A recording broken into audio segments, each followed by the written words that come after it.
In a previous video, we showed that the derivative of sine of x is equal to cosine of x, and that the derivative of cosine of x is equal to negative sine of x.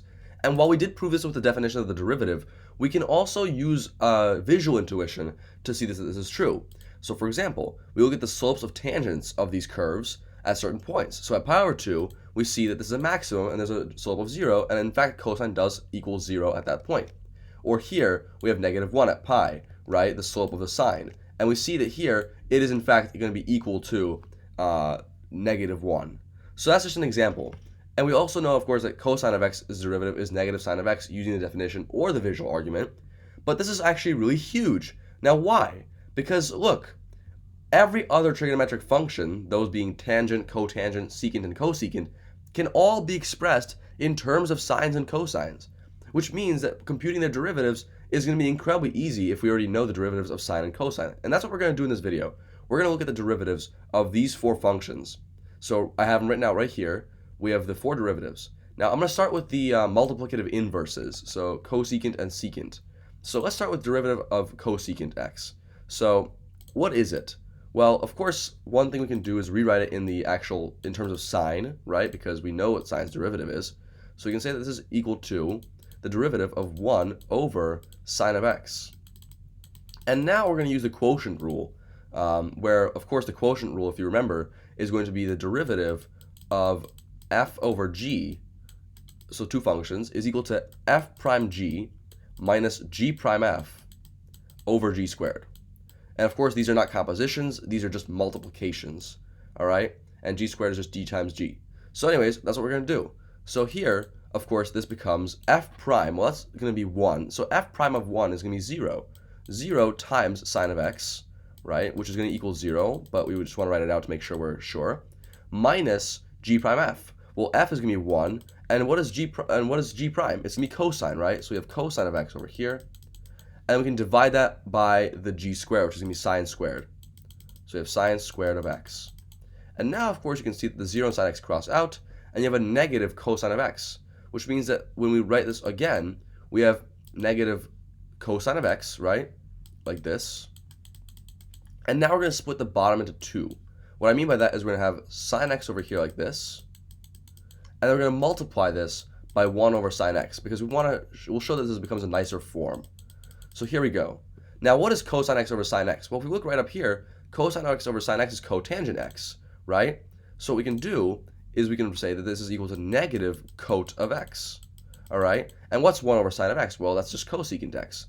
So we can write cosecant x. And there you go. So in fact, the derivative of the function cosecant of x is in fact cotangent x cosecant x. So let's just move that up there, and now that we boxed it, we can say that that's actually the answer. So let's take a look. This is the answer right here. All right, now let's do secant. So the derivative of secant of x with respect to x is going to be equal to, of course, we can write the derivative of 1 over cosine x. And I'm going to write that out real quick.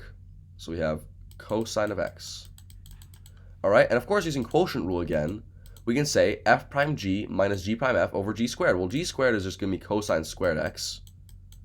And then f prime is going to be 0 times cosine of x, which of course becomes 0, minus g prime f. Well, what's g prime? Well, cosine prime is going to be negative sine.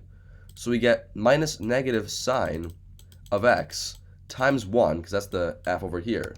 And this obviously becomes a positive.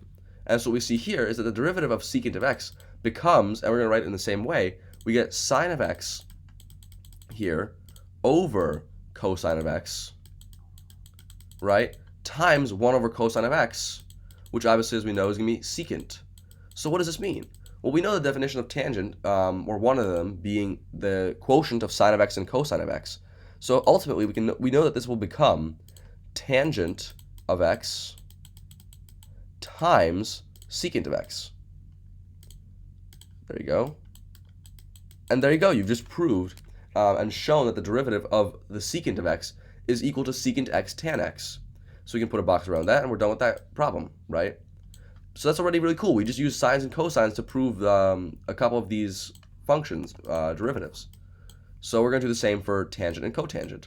And I encourage you to think about different properties of the trigonometric functions while we're taking these derivatives. So we're going to just put an arrow here and just say this is equal to this. All right. So now we can take the derivative of tangent x. All right. And there's a couple ways to go about doing this, right?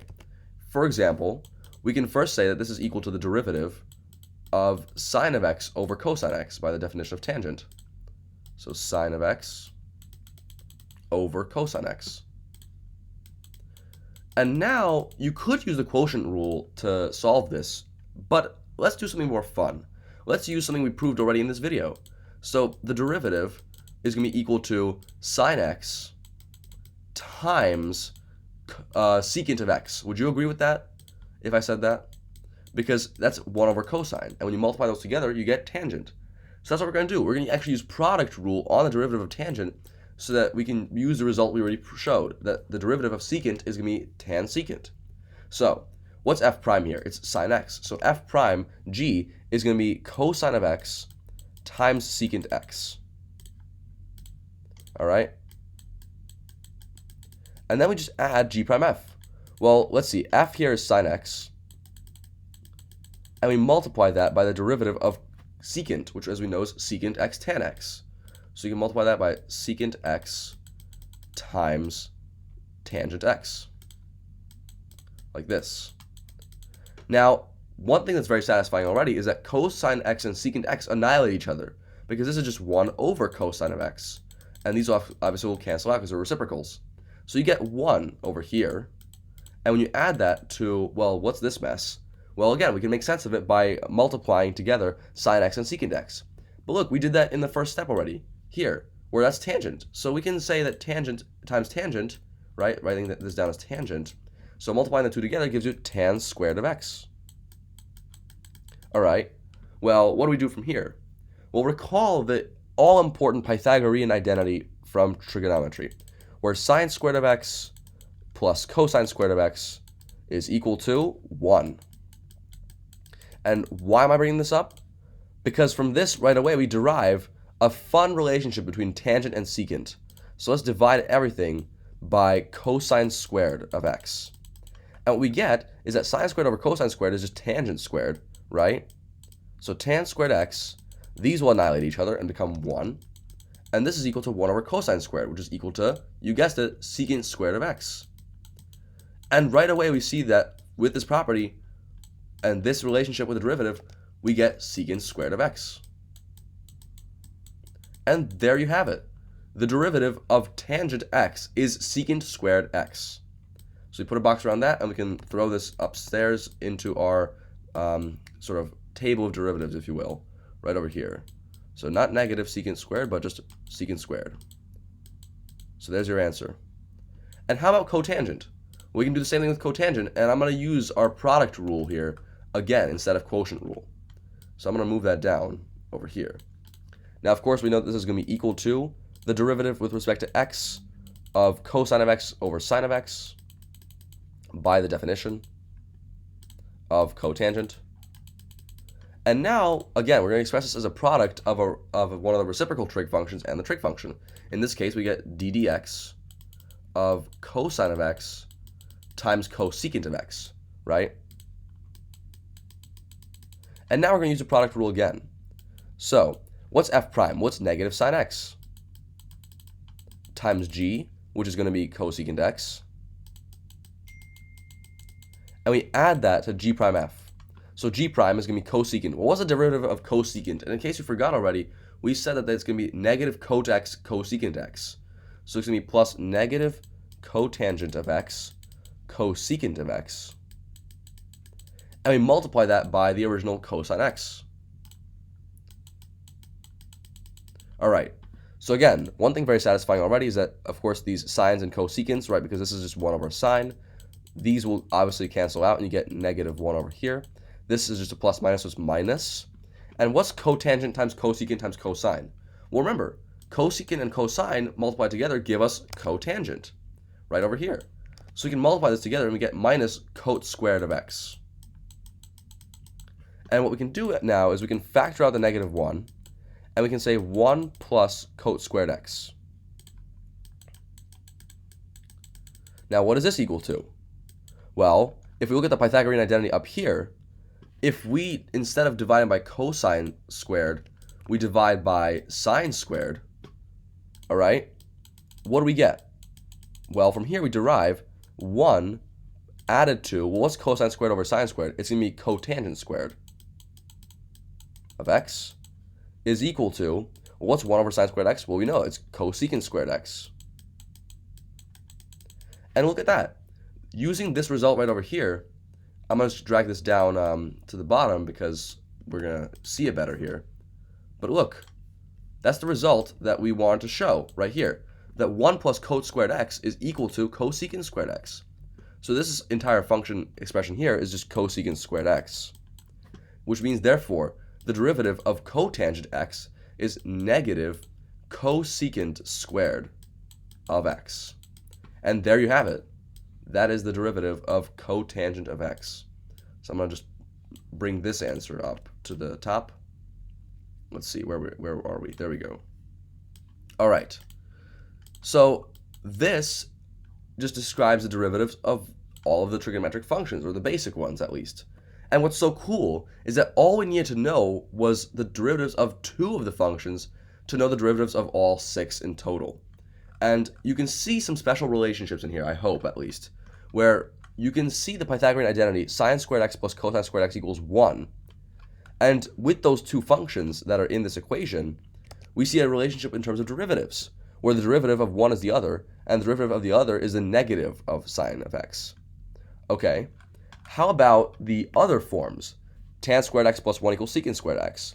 Well, with this relationship, we do in fact see that the derivative of the tangent is secant squared, but the derivative of secant is secant x tan x, which are still expressed in terms of these functions.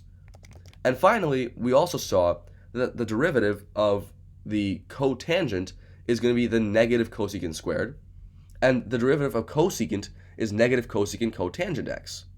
So what does that mean? Well, when we divide the Pythagorean identity by sine squared x, we got a relationship in terms of those 2 functions.